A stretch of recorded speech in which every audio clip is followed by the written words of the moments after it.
আসসালামু আলাইকুম প্রিয় দর্শক, এই মাসের 12 তারিখে মানে আর এক সপ্তাহের একটু বেশি 12 তারিখে আমাদের জাতীয় সংসদের অধিবেশন বসছে।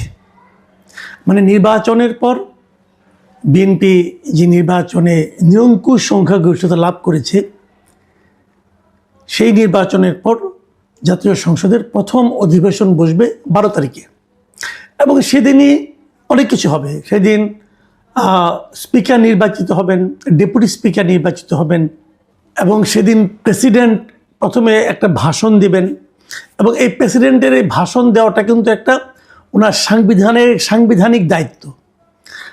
আপনি যদি আমাদের যে সংবিধান এখনও আছে এবং সেই সংবিধানের আলোকেই কিন্তু সব কিছু হচ্ছে এবং সেই সংবিধানের 73-এর 2 যে অনুচ্ছেদ আছে সেখানে বলা হয়েছে সংসদ সদস্যদের প্রত্যেক সাধারণ নির্বাচনের পর প্রথম অধিবেশনের সূচনায় এবং প্রত্যেক বৎসর প্রথম অধিবেশনের সূচনায় রাষ্ট্রপতি সংসদে ভাষণ দান করিবেন।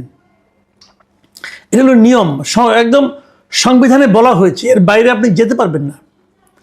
তো 12 তারিখে যে অধিবেশনটা বসবে সেই অধিবেশনের শুরুতে প্রেসিডেন্ট একটা ভাষণ দেবেন। এই প্রেসিডেন্টের ভাষণ নিয়ে নানা ধরনের আপত্তি উঠছে। এরই মধ্যে এনসিপির পক্ষ থেকে আনুষ্ঠানিকভাবে বলা হয়েছে যে এই প্রেসিডেন্টের ভাষণ তারা চায় না। তারা বলেছে প্রেসিডেন্ট ভাষণ দিতে পারবে না, কারণ এই প্রেসিডেন্ট শেখ হাসিনার উচ্ছিষ্টভোগী, অমুক তমুক অনেক কিছু, এবং তার কোনো ব্যক্তিত্ব নাই, সেই স্বৈরাচারের দোসর ছিল, এগুলো অনেক কথা বলা হচ্ছে। আবার পাশাপাশি একজন আইনজীবী, যদিও উনি আইনজীবী বাট উনি জামাতের লোক আর কি, জামাতের আইনজীবী বলতে পারেন আপনি, কারণ উনি জামাত করেন, জামাতের পক্ষে ভোট চান, নানা রকম ঘটনা ওনার আছে। মিস্টার শাহরিয়ার কবির, তিনি প্রধানমন্ত্রীর কাছে একটা চিঠি লিখেছেন যে যেন প্রেসিডেন্টকে দিয়ে ভাষণটা দেওয়ানো না হয়। কিন্তু কোশ্চেনটা হলো, প্রেসিডেন্ট ভাষণ যদি না দেন তাহলে সেটা ঠিক হবে কিনা, অথবা প্রেসিডেন্ট ভাষণ দিতে পারবেন না এ কথা প্রেসিডেন্টকে কে বলতে পারবে, কেন বলবে, বলাটা সংবিধান সম্মত হবে কিনা, এই প্রশ্নগুলো কিন্তু আছে। আমি এটা নিয়ে একটু আলাপ করব আজকে। আমি আপনাদেরকে আগেই বলেছি যে প্রেসিডেন্টের যে দায়িত্বের কথা আমি বললাম, প্রেসিডেন্ট সংবিধান বলেছে যে প্রেসিডেন্ট নতুন সংসদ নির্বাচনের পর প্রথম যে অধিবেশন হবে এবং এছাড়া প্রতি বছর প্রথম যে অধিবেশনটা হবে সেই অধিবেশনে প্রেসিডেন্ট ভাষণ দেবেন। এখন শাহাবুদ্দিন আহমেদকে আপনি পছন্দ করেন না, নাও করতে পারেন, আপনাকে সবাইকে পছন্দ করতে হবে এমন তো কোনো প্রতিজ্ঞা নেই, তাই না? কিন্তু পছন্দ না করলেও আপনি তো অন্য কাউকে প্রেসিডেন্ট বলতে পারবেন না। প্রেসিডেন্ট তো উনি, শাহাবুদ্দিন আহমেদই প্রেসিডেন্ট, এটা আপনাকে মানতে হবে ভাই। প্রেসিডেন্ট কিন্তু ব্যক্তি না, প্রেসিডেন্ট একটা প্রতিষ্ঠান, প্রেসিডেন্ট একটা পদ, সেই পদের লোকটা ওখানে বসে আছেন এবং ওই পদটাকে আপনি অসম্মান করতে পারবেন না। এই দেশের নিয়ম কানুন, আইন, সংবিধান সব কিছু মিলিয়ে প্রেসিডেন্টকে দেশের সবচেয়ে সম্মানিত ব্যক্তি হিসাবে অধিষ্ঠিত করেছে, স্বীকৃতি দিয়েছে। তো তাকে আপনি অপছন্দ করতে পারেন, কোনো সমস্যা, এটা আপনার পার্সোনাল ব্যাপার, কিন্তু সেটাকে কি আপনি প্রাতিষ্ঠানিক পর্যায়ে নিয়ে আসতে পারবেন? পারবেন না। আরেকটা কথা, নাহিদ ইসলাম সাহেব মাঝখানে একবার বলেছিলেন যে প্রেসিডেন্টকে অভিশংসন করা হোক, মানে ইমপিচমেন্ট করা হোক। দেখেন, প্রেসিডেন্টকে কিভাবে ইমপিচমেন্ট করা যায় তারও কিছু নিয়মকানুন আছে। সেই নিয়মকানুনগুলো কি সেটা একটু জানা দরকার।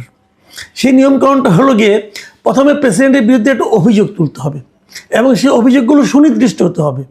ওনার যদি কোনো নৈতিকতা স্খলন ঘটে, ওনার যদি মস্তিষ্ক বিকৃত হয়, এ ধরনের কিছু ঘটনা আছে যেগুলোর মাধ্যমে উনি আর প্রেসিডেন্ট থাকার যোগ্য নয় বলে যদি সংসদ মনে করে, তাহলে সেই সংসদে ওনাকে অপসারণের জন্য একটা বিল উঠবে এবং সেই বিলে 2/3 সংসদ সদস্য যদি ভোট দেন যে উনি প্রেসিডেন্ট থাকতে পারবেন না, তাহলে উনি প্রেসিডেন্ট পদ থেকে অপসারিত হবেন। এই হলো প্রেসিডেন্টকে ইমপিচ করার নিয়ম। নাহিদ ইসলাম আবদার করেছেন যে প্রেসিডেন্টকে ইমপিচ করতে হবে। তো নাহিদ ইসলাম যে দলের নেতা, সেই দলের মোট সদস্য হলো 6 জন। এবং উনি যে জোটের নেতা, সেই জোটের সঙ্গে তাদের সবগুলো মিলিয়ে সংসদ সদস্য হলো ৭৭ জন। তো ৩০০ সংসদের যে মানে আপনার অধিবেশন, সেখানে তো প্রেসিডেন্টকে ইমপিচ করতে হলে ২০০-র বেশি ভোট লাগবে। তা আপনারা তো ৭৭ ভোটের মালিক, অথবা আপনি ৬ ভোটের মালিক, তা আপনি ইমপিচ কীভাবে করবেন? করেন না, আপত্তি তো নাই, পারলে করেন, কিন্তু তার আগে আপনাকে তো ওনার নৈতিক স্খলনজনিত একটা অভিযোগ তুলতে হবে। সেটা কি? বিষয়টা হলো যে গত ২০২৪-এর ৫ই আগস্টে যখন হাসিনা সরকারের পতন হলো, পতন হওয়ার পর থেকে দেশ চলেছে ইচ্ছা স্বাধীন মতো। যিনি ক্ষমতাধর উনি যা ইচ্ছা করেছেন তাই হয়েছে।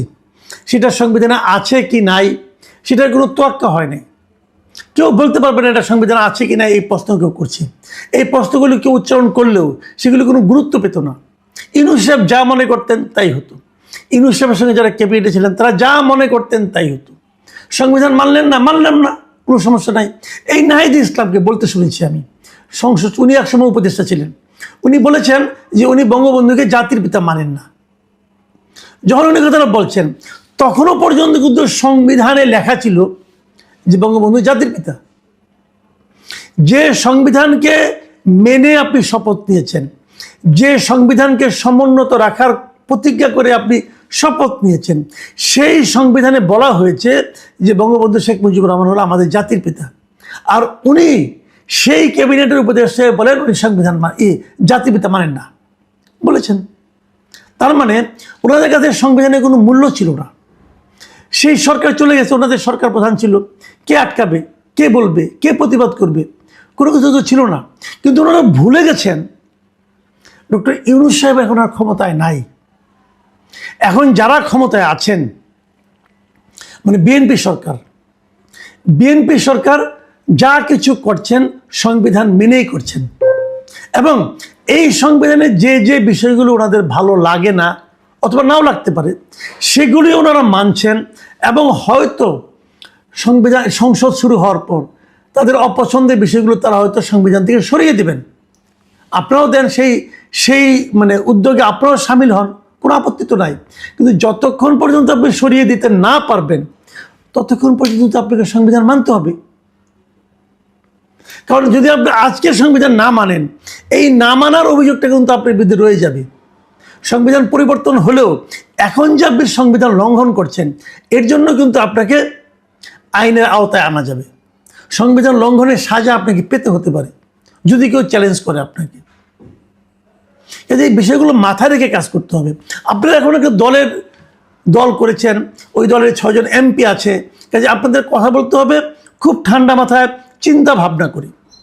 আপনি সংসদ সদস্য হয়েছেন, কাজে ধরাকে সরাজ্ঞান করার কোনো সুযোগ তো আপনার নাই।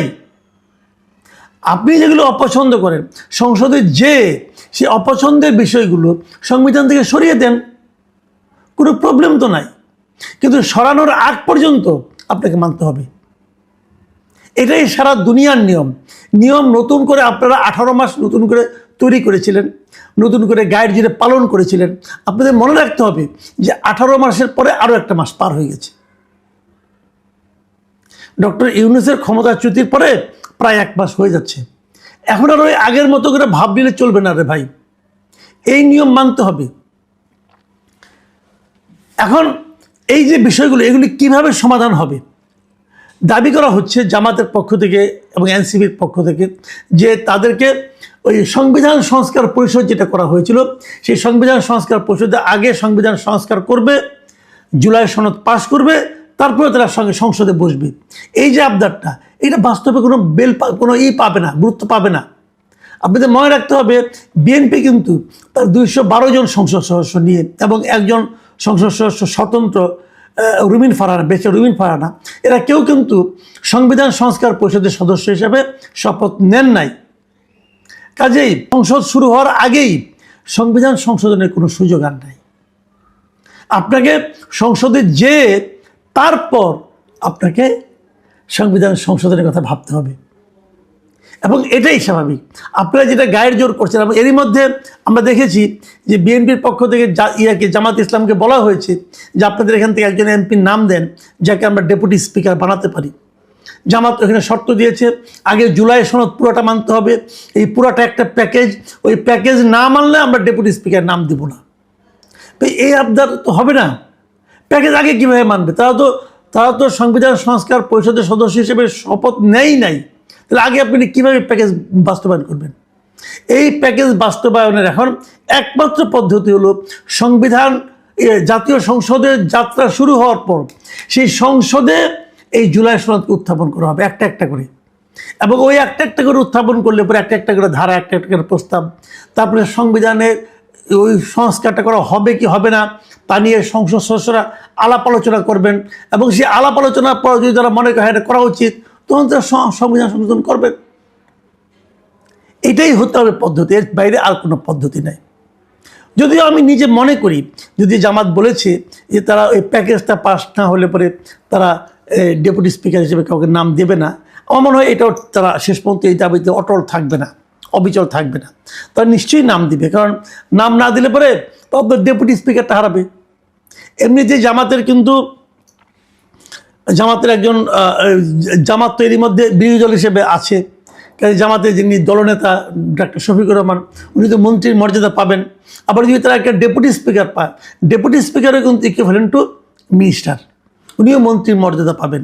কাজে জামাত দুটো মন্ত্রীর মর্যাদা পদ তারা হারাতে চাইবে, এটা আমার কাছে মনে হয় না। জামাত অত বড় আন্দোলনকারী দল না, জামাত বরং সংসদীয় দল হিসেবে বেশ ভালো করবে বলে আমার ধারণা, এবং যে কারণে তারা এটা মেনে নেবে। তারপরে এখন বার্গেনিং চলবে আগামী কয়েকদিন, কিন্তু সেই বার্গেনিং হয়তো সমাধান হবে। কাজে আমার মনে হয় ডেপুটি স্পিকারের ব্যাপারটা সমাধান হবে, কিন্তু প্রেসিডেন্টের যে দাবিটা, প্রেসিডেন্টকে বক্তৃতা দিতে দিবে না, অথবা তারা ওয়াকআউট হয়তো করতে পারে, আমার জানি না, কিন্তু সেটাও আমি মনে করি প্রেসিডেন্টকে বক্তৃতা দিতে দেওয়া উচিত, খুবই উচিত। কারণ তা না হলে ওই সংসদের যে সৌন্দর্যটা, সংবিধানের যে সৌন্দর্যটা, এর দুটোই কিন্তু ভুলণ্ঠিত হয়। আমি জানি না এই সমস্যার সমাধান অথবা এই বিরোধের সমাধান কি রাজনৈতিকভাবে হবে নাকি আলোচনার টেবিলে হবে, তবে সমাধান হয়ে যাবে বলে আমি আশাবাদী।